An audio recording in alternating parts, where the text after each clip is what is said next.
Blessings, family. How are you doing on this Freedom Friday? Well, here we are, day 17, Proverbs 17. So for a few minutes, I just want to talk about the virtues of wisdom, or what the wisdom value. Verse 1, better is a dry morsel of food served with quietness and peace than a house full of feasting served with strife and contention.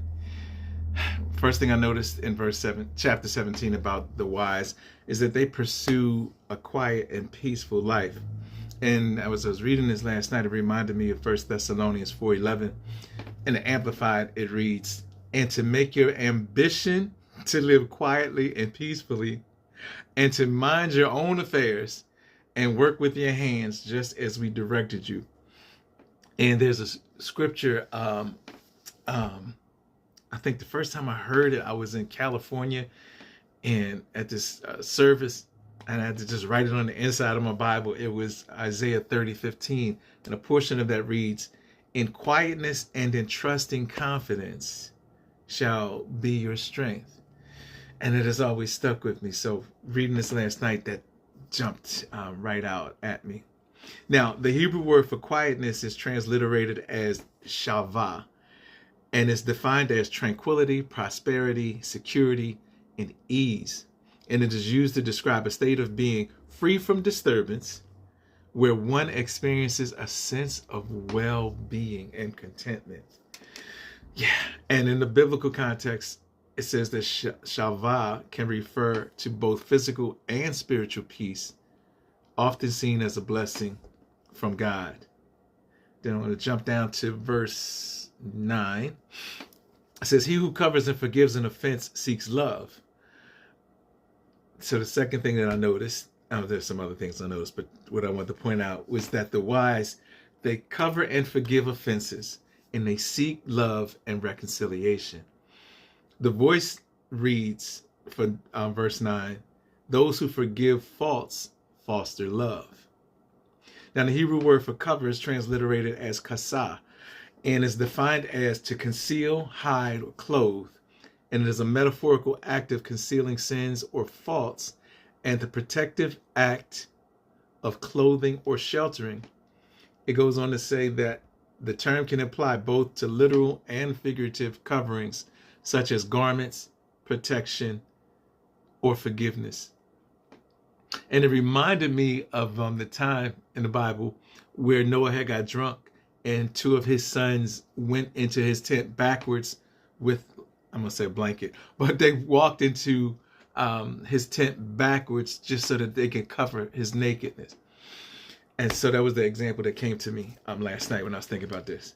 And I was also reminded me of 1 Peter 4:8, where we're commanded to love one another deeply and intensely.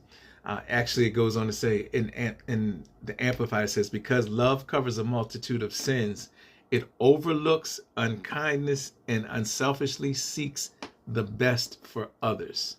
Because again, love covers a multitude of sins or faults. Now, verse 17 says, "A friend loves at all times, and a brother is born for adversity." That's the Amplified. The Complete Jewish Bible reads, "A friend shows his friendship at all times, and it is for adversity that such a brother is born." And I also looked at the Expanded Bible. It says, "A friend loves you all the time, and a brother helps in and is born for a time of trouble." And last translation, the Voice reads, "A true friend loves regardless of the situation, and a real brother exists to share the tough times." Now, the Hebrew word for born is transliterated as yalad, and is defined as to bear, bring forth, or beget. And it also means to act as a midwife. Yes. So long story short, when it comes to the wise, at least from some of what I read in verse 17, and when the adversity shows up, they understand the assignment. And in chapter 17 of Proverbs, I saw in a couple places that the wise, they pursue what's right and what's honorable. and they avoid what's foolish. They're teachable. They have teachable hearts. They're open to correction, and they show restraint and demonstrate self-control. In fact, there's one verse where it talks about how the servant will receive the inheritance because the son is foolish. I'm paraphrasing, but that's the gist of it. So yes, the wise don't allow themselves to be drained or dragged down by the drama of those who are foolish. That's it. Enjoy the rest of your Freedom Friday, and I'll be back tomorrow. God bless.